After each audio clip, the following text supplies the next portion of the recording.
Hi Gators, this week we're going to talk about the part-part-whole strategy. Part-part-whole is used when we have a number that is unknown. We are trying to find it. The big space, remember, stands for the whole, and the two tiny boxes, it could be 2, 3, 4, it stands for the different parts of the problem. So if you have a word problem or even just a regular math problem that you're trying to solve, how will we solve for this question mark right here? We can say 25 plus what equals 45. Or we could say 45, because we know the whole, minus 25 gets us that other part. So when we solve, when we do 45 minus 25, we get this other part as being 20. When we are given two parts and we need to find the whole, we solve by adding. So this part is 32, this part is 47. When we add 32 plus 47, the question mark is equal to 79. I have a couple that we are going to do together. The first one is the whole that is missing. So if you notice, I have 125, 401, 369. In order to solve for this whole, I need to add all these parts together.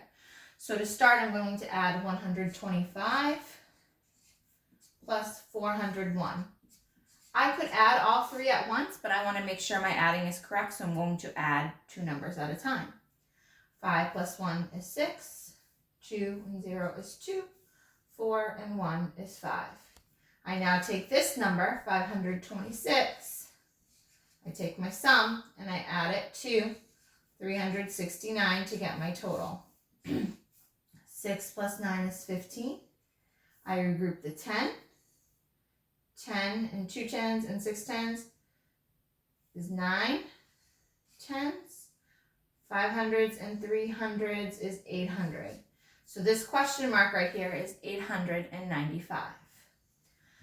Now when I'm given the whole and a part, I need to find the other missing part. In order to solve for that, I'm going to subtract. I'm going to write 531. I take my whole. I subtract a part, the part that I know, to find my missing part. Now, 1 minus 7, I can't do that, so I need to regroup.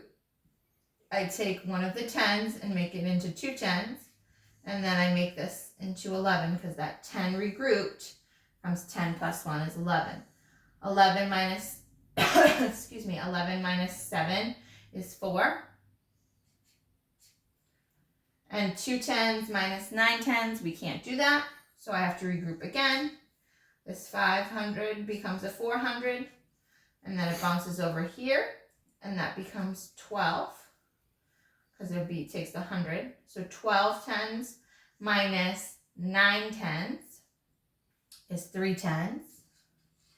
And then I have 400s minus 200, I get 234. So this missing box is 234. This week you will be using the part-part-whole strategy to help you find missing numbers in a problem.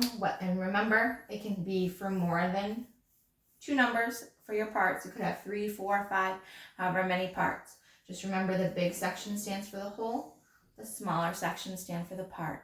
Try your best when using this strategy.